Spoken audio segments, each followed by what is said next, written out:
महिलाओं का सम्मान ही राष्ट्र का सम्मान है, ये बात कहते हैं नरेंद्र मोदी। लेकिन सवाल ये है, क्या ये सिर्फ नारा है या फिर जमीन पर हकीकत भी? नमस्कार, आज हम बात करेंगे महिला आरक्षण बिल पर, जिसे लेकर संसद का विशेष सत्र बुलाया गया है। सरकार हम मदर ऑफ डेमोक्रेसी है।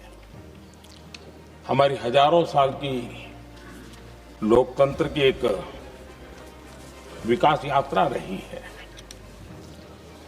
और उस विकास यात्रा में एक नया आयाम जोड़ने का एक शुभ अवसर सदन के हम सभी साथियों को मिला है। सरकार इसे ऐतिहासिक बता रही है, लेकिन क्या ये सच में महिलाओं के लिए सशक्तिकरण का कदम है या सिर्फ राजनीतिक टाइमिंग? प्रधानमंत्री ने कहा है नारी सम्मान राष्ट्र का सम्मान, और सरकार महिला आरक्षण बिल को आगे बढ़ाने की तैयारी में है। लेकिन इस बयान के साथ कई गंभीर सवाल भी खड़े हो रहे हैं। He is passing a very important law and we agree with him.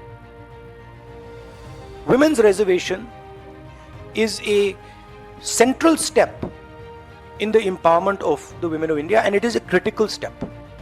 But when we read the fine print, we found something very interesting. Two little subtexts were there. Number one, this will be done after delimitation. Number two, this will be done after census. What it means is this bill will be implemented a decade from now. It is not going to be implemented today, and every woman in India should understand this.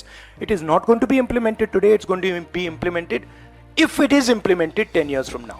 खड़े हो रहे हैं। भारत में महिला श्रम भागीदारी दर अभी लगभग 25 से 30% के आसपास है। नेशनल क्राइम ब्यूरो के आंकड़े के अनुसार महिलाओं के खिलाफ अपराध के मामले हर साल लाखों में दर्ज हो रहे हैं। कई राज्यों में रेप और हिंसा के मामलों में न्याय की प्रक्रिया धीमी है, यानी नारे और जमीन की सच्चाई में बड़ा अंतर दिखता है। अगर महिलाओं का सम्मान प्राथमिकता है तो सुरक्षा और न्याय व्यवस्था में सुधार क्यों धीमी है? महिला आरक्षण बिल इतने सालों तक लंबित क्यों रखा गया? और सबसे बड़ा सवाल, क्या ये बिल तुरंत लागू होगा या इस जनगणना और परिसीमन से जोड़कर आगे टाल दिया जाएगा? ये बिल ऐसे समय लाया जा रहा है जब चुनाव नजदीक है, तो सवाल उठाता है, क्या ये महिलाओं के अधिकार का मुद्दा है या फिर राजनीतिक लाभ का एक मजबूत नैरेटिव? अगर बिल लागू होता भी है तो असली दबाव तब आएगा जब महिलाओं को सुरक्षित माहौल मिले, रोजगार के अवसर बढ़े और त्वरित न्याय हो, वरना ये सिर्फ कागजी बदलाव बनकर रह जाएगा। सम्मान सिर्फ भाषणों से नहीं आता, सम्मान आता है नीति, सुरक्षा और बराबरी के अवसर से। अब देखना ये है, क्या ये बिल महिलाओं की जिंदगी बदलेगी या सिर्फ एक राजनीतिक वादा बनकर रह जाएगा? आप क्या सोचते हैं, ये कदम असली बदलाव है या सिर्फ राजनीति? कमेंट में जरूर बताएं और ऐसे स्पष्ट खबरों के लिए चैनल को सब्सक्राइब करें। धन्यवाद, मिलते हैं अगले वीडियो में।